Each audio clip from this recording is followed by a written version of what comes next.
What up, YouTube? Good morning. We are looking at about 5 a.m. here. Let me make that a little bit smaller. Get me in frame. Just woke up, just walked the dog, getting ready to go on a Friday. Fridays are great days for YouTube land. Everybody seems to drop stuff on Fridays. However, right now I'm tearing through some Patreon requests. Best way to get me, by the way, is on Patreon. Definitely jump over there. Go say what's up. It's free. That's where my requests come from. Right now we're looking at Dany. Somebody sent me this on Muse's Supermassive Black Hole. And again, this is great stuff because like stuff that's not on their respective like group page, like I may not otherwise know about if I'm not, because this isn't on their page. So I don't know what this is, if she's going to be covering something, or we'll find out in a second here. Anyways, go support The Warning, go like, go subscribe. That's what we're here for, is to support the artist. Love to have you here as well. Please like, comment down below. Make sure you're subscribed. Appreciate it very much. It does help the channel. Let's dive in here.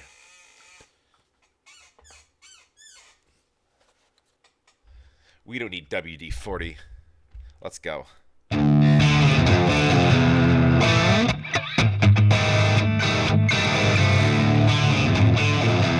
It's PG. It's called Hooked, I guess, is the series. So I'll link it down below.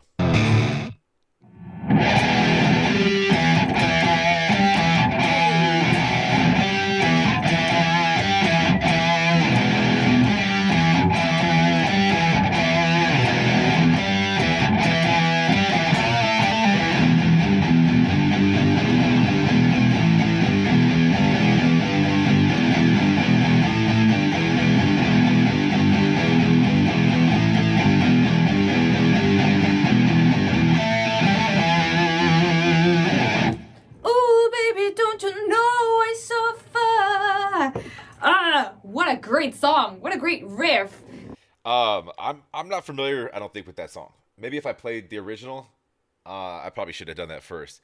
Yeah, I don't think I'm not a super. I've never really gotten into Muse stuff. Maybe I should. I don't know. If she's into it, I'm into it. Did you guys hear that? The driving power of it? Oh my god. Sorry. Okay, I'm done fangirling. Hi everyone.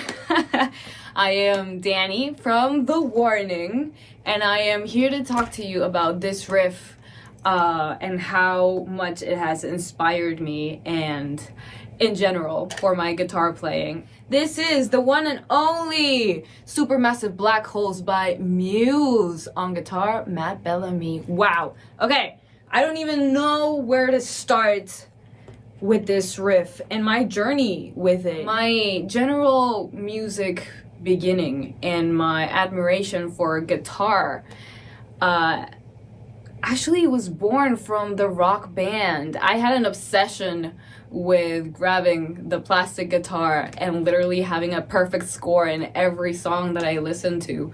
I remember at one point it was Eye of the Tiger. It was super hard to choose this, by the way. There's so many iconic guitar Eye of the Tiger. That's awesome. I love that.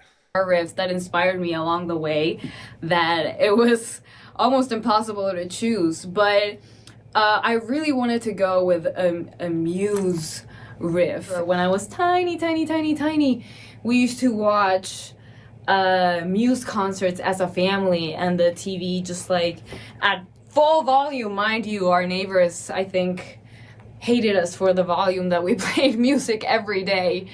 And I really just remember being mesmerized by what I was watching on screen. You would just see Matt running around the stage playing guitar flawlessly without missing a note, and he was just like having the time of his life, and then coming back to sing while he was still playing guitar, going back between lead and rhythm. I mean, at that time I was so little, I didn't like understand this concept of everything that he was doing and all the sound effects that he was creating, his guitar tone and way of implementing his guitar sound for it to fit into the trio that Muse is absolutely amazing. I admire Matt so much, and the band in general.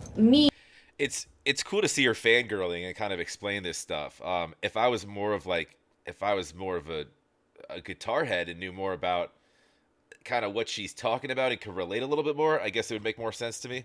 But it's, I mean, it's cool to like hear her energy just talk about this shit, man. That I am also a part of a trio in my own band, TheWarning, have used this sound and this example of Muse and Matt Bellamy incredibly in my own band, because, you know, the way that he goes from playing a lead guitar but also it being very having a lot of rhythm, so it could be kind of like both, and using riffs to fill that space in, and bond super well with the bass and drums. It's just absolutely amazing that I aspire to do that in my own music. I can't help but think that it's really what made me pick up the guitar. You know, not necessarily the riff, but the feeling of it. I can't help but feel empowered when I listen to this. So imagine if I feel like that while listening to it. Playing it, it's a whole other thing. So I think that's what like drove me to pick up the guitar. I would just like hear this amazing riffs and sounds from all around me, and I was just like, how cool it would be to do that. I went through a lot of different songs. Actually, picking just one song out of every song that I grew up with was incredibly hard. I have a lot that helped me get to where I am today. But today I'm just going to speak of this one and how awesome it makes me feel. Honestly, it's such a cool feeling. So I really recommend this riff if you are starting to learn guitar, or you just like want to fall in love with it, because it's gonna happen. I'm sorry, there's no other way. No other option.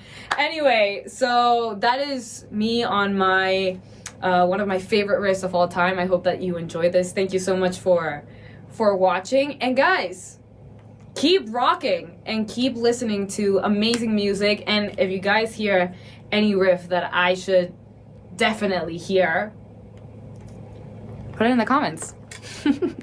See you around. Bye. Interesting. It's like a part of me is like, I bet she could talk about like going fangirl and talk about like guitar riffs for forever. And then I'm like, I don't know. And then a part of me is like, I wonder if they asked her for like a certain amount of time, like a time slot, and she like wanted to talk about how cool it was and how much she loved it, and then she's like, well, I just did that, and then just kind of did it again, right? um Interesting though. Yeah, I like I said, I think that to you guys guitar heads out there, that it probably is more your language than mine. I don't play guitar, so I can't really relate as much to if like if Pow was talking about like a sampling from like, you know, she heard on a, you know, if we were talking about drums, I can relate a little bit more there. Um but it's cool to like hear her talk and see where she sort of draws inspiration from. That's definitely dope. I guess I might have been expecting her to play a little bit more, or maybe even like if they did a side by side of the actual song. But I guess I could go look that up and figure it out for myself. I don't know if I've heard that song or not, to be honest with you. Maybe I'll go figure it out. But anyways, we'll cut it there. Go support Dany and TheWarning. Go like, go subscribe. We'll keep it moving here. Have a wonderful rest of your Friday. Love to have you here as well. Make sure you like, comment. Make sure you're subscribed. We'll catch you on the next.